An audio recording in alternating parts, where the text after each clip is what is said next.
G'day guys, welcome back. Since I posted the introduction to this series, I've been thinking about exactly what it is that I want to try to address with these videos. I've decided I'm going to focus on teaching people that use spreadsheets and that kind of thing in the workplace on a daily basis and how they can potentially do that faster. So I'm going to assume little to no programming knowledge. I'm not going to go deep into the topic of programming. That's kind of something we're going to sit on the side there and, well, hopefully you pick up something about it, but it's not necessary. So I'm going to show you essentially how to drive a nail as opposed to how and why a hammer works, if that makes sense. This being said, if I'm not going detailed enough and you need further instruction, or you find something about what I'm saying interesting but I don't go into enough detail, either let me know in the comments or search YouTube. There's definitely more about this kind of thing out there. So before we go over the basic setup requirements that you're going to need to do these kinds of things, it might help to get a kind of idea of how I approach problems. Computers are extremely stupid. They're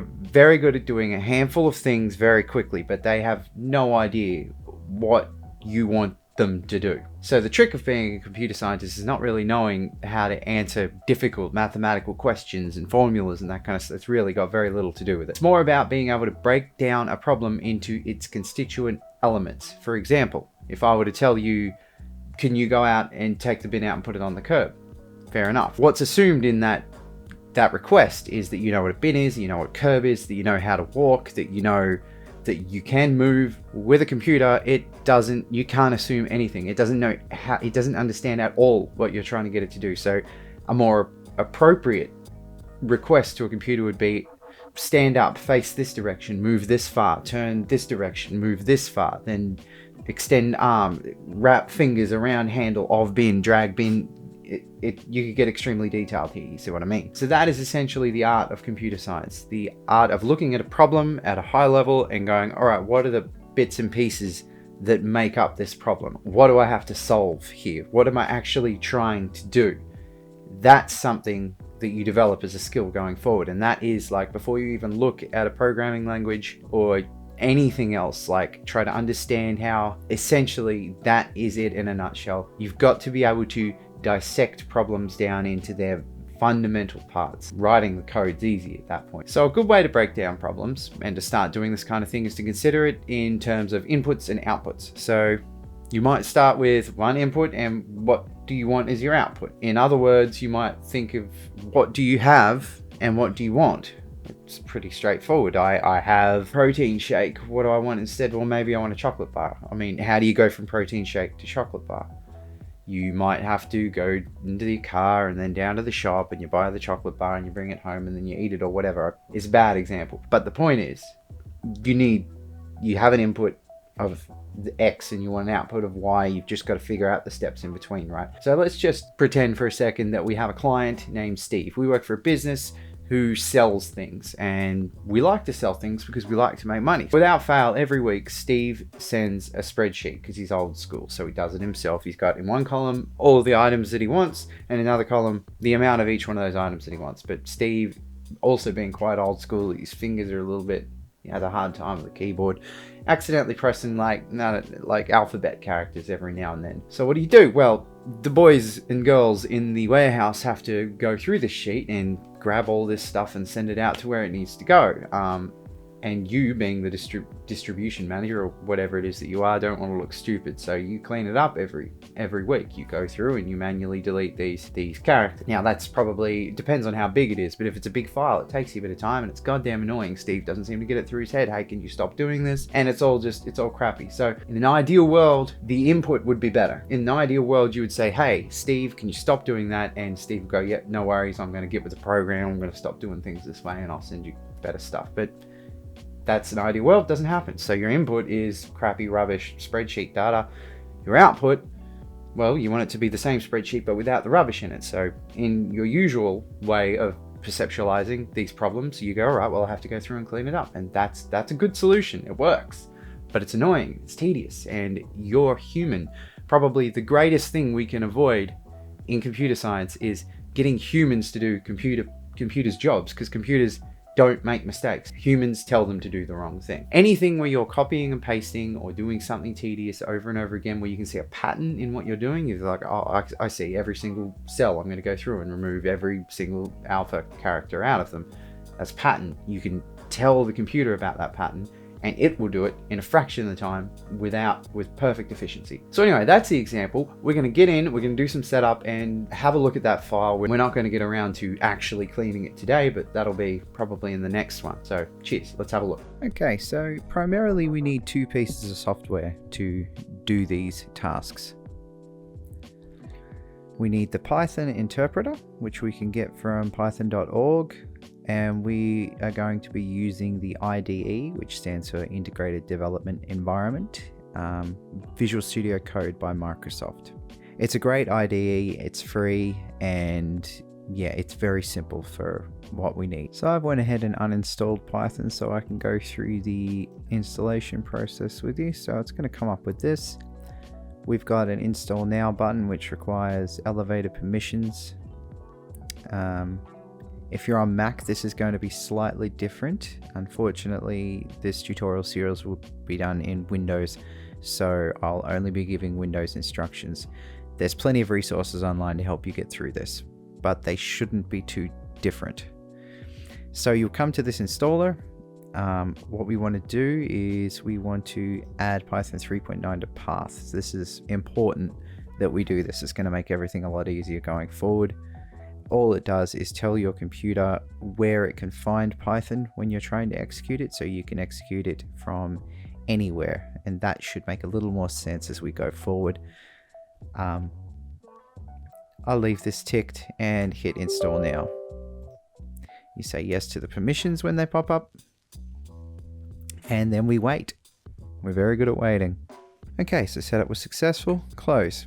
That's all we have to do for that one. Then VS Code setup. We'll accept the agreement, and we've got a bunch of options here. Again, path probably isn't super important with this one, but leave it on anyway. Make sure you have add open with code, both of these two ones here ticked, because these will add this little context thing here when you right click in folders, which is really helpful when, say, I want to open Visual Studio Code and work on some stuff here. Yeah, it's really useful for that. So you would select that and then hit install. I'm not going to bother with that because I'm already installed. Okay, so now we have both of those pieces of software. Let's go ahead and run Visual Studio Code. So this is your Visual Studio Code editor. You'll probably have like a welcome message here, but I've closed that for the purposes of the demonstration. So basically, you can think of Visual Studio Code as like Notepad. It's essentially the same thing, but it's just fancier, right? All it is a text editor. Hello there. This is where we write text, right? So what we're going to do is just click on this little plus here. This just says to create a new file, and we can call this, let's call this test, and the extension, which is basically what tells the computer what type of file this is. So you could have .doc, it would be a Word doc. .exe, it would be something it would run. .txt would be a notepad file. We're going to call this .py, which you probably saw that changing as we're going through all these. This is now a text file. It's essentially the same as a text file. It just contains Python code. Another part of the VS Code editor is its ability to be extended. So we've just got a couple of basic extensions that we're going to need to install here in order to better work with Python and Pandas. So basically we just click on this extensions button here, brings us to here. We want to download Pylance, which is this one here. Pylance it's called. You can just find these by searching like this, Pylance, and it'll pop up. They're very simple to install, only takes a few seconds. And the other one we're going to want is Python, which will give us our predictive type things you'll see here in the example, but we want both of those installed. All these other things that I have here are not relevant to what we're doing.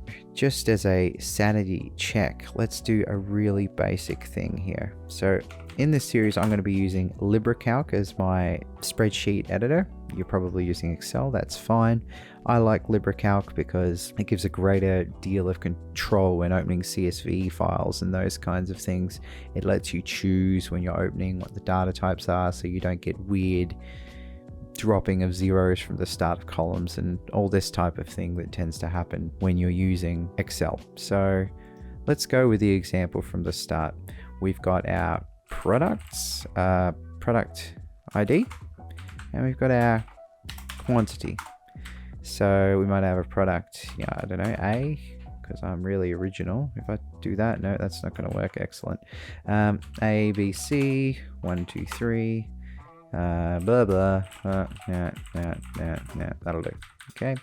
So say our mate Steve wants 1 of these, he wants 2 of these, he wants 3D of these, he wants 2 of those, he wants 15 FD of that, 5 of that, Q2 of that, and 2 of that, right? So that's really annoying. So how would you fix this? Well, you might go equals number, converts text to a string. No, that wouldn't work. Yeah, I'm not too sure, but you could do it in here somehow. But anyway, we're not going to worry about that because we're going to be doing it a different way. So I'm going to go ahead and save this in here as a CSV file. You can save them as Excel files too if you want to, but I just prefer to work with CSVs just because I'm used to it.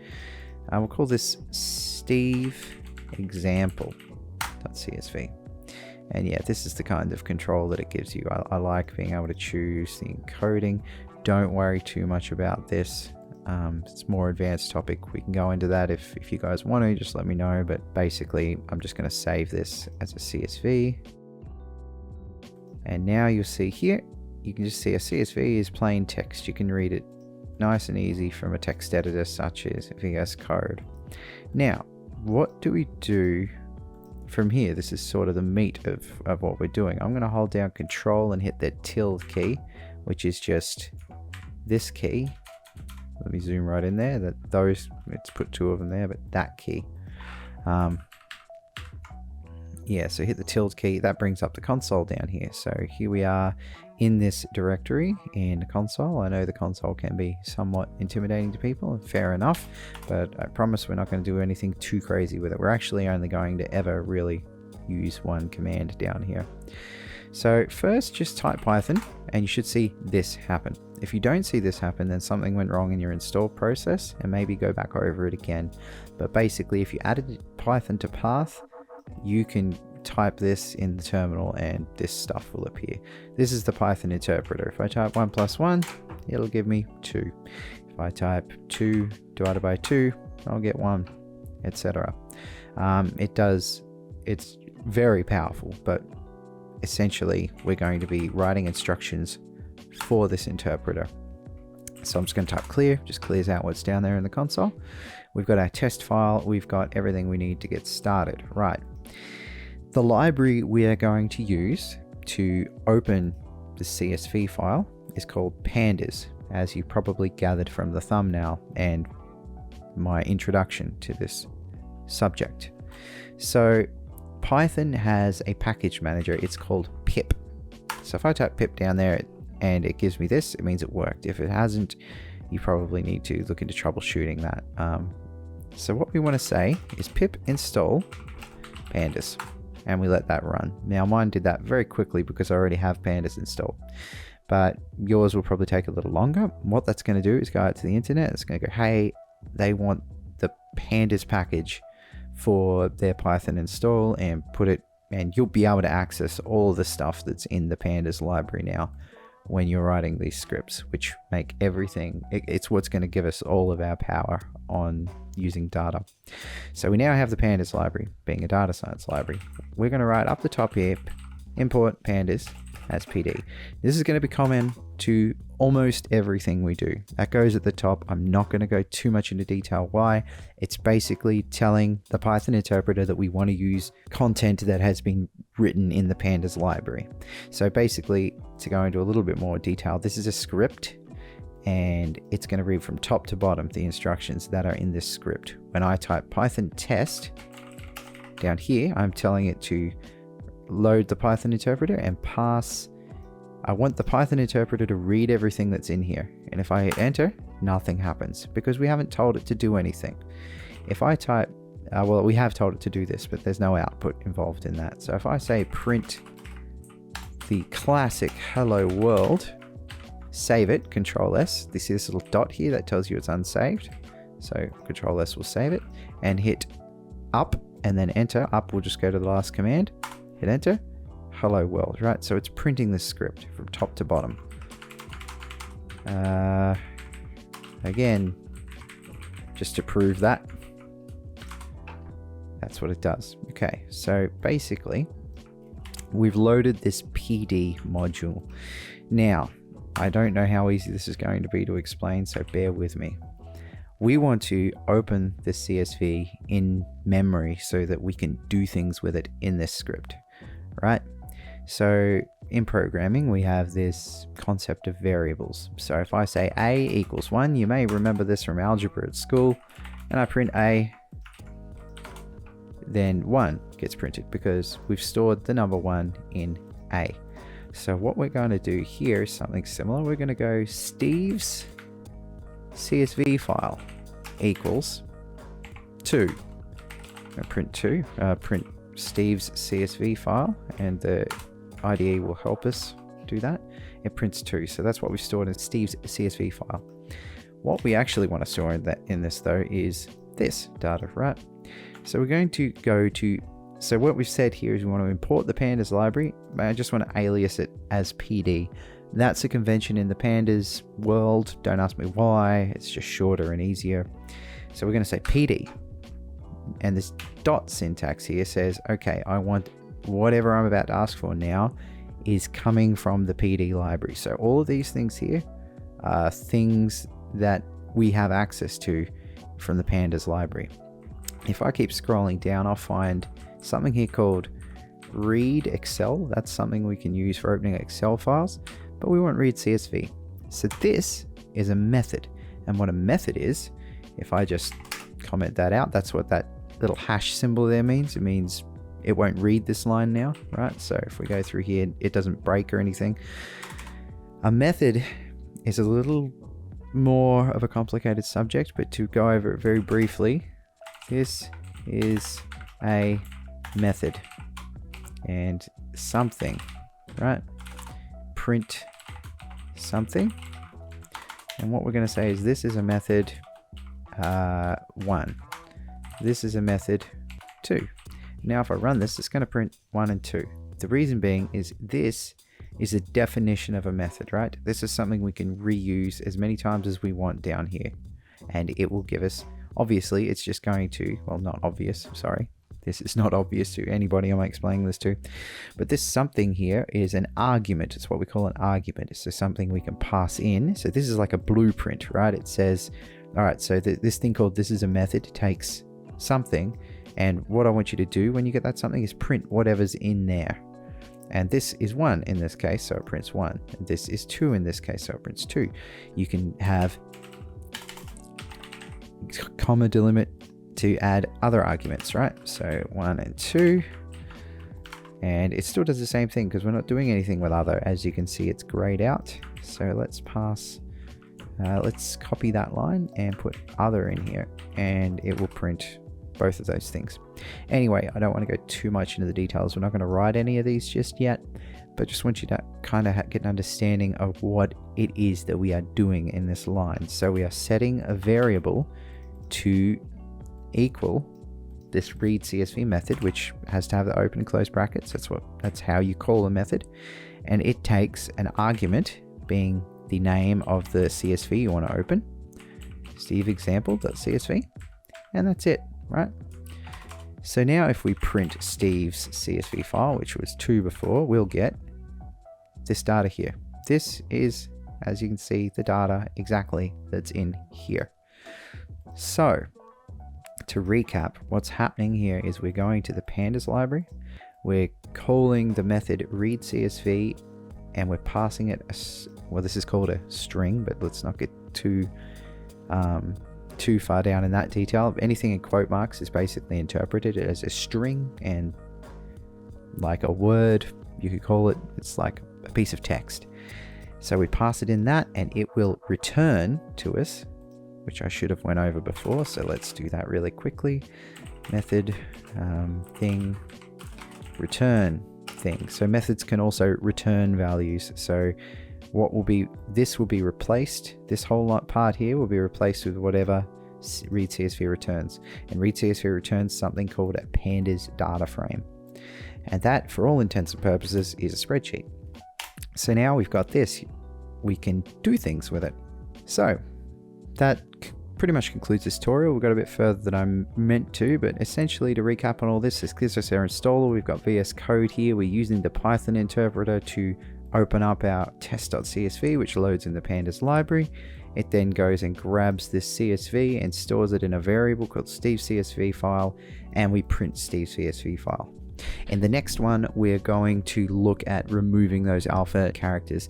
There is a little bit more in terms of learning overhead we need to go through, but I don't think it's anything you can't handle. Remember, the internet's full of resources for this stuff, so anything that I'm not covering enough, you're almost certainly going to find elsewhere. So there you have it, guys. We're all set up. We're ready to go. In the next video, we'll take a look at how to clean up that data and maybe take a look at a couple of other examples. I'll try not to delve in too hard and fast. I hope most of this wasn't overwhelming. I'm trying to keep it as simple as I can. Stick with it if you can, because it is, these tools will make your life easier if you can learn to use them. I don't think they're that complicated. They are reasonably intimidating at first, but we're not going to learn like all the crap that I learned at school. It's unnecessary, generally speaking, for these kinds of problems to solve. I think pretty much anyone can do it. As a matter of fact, I don't think there's many people that can't. Anyway, thanks for watching, and I'll see you next time.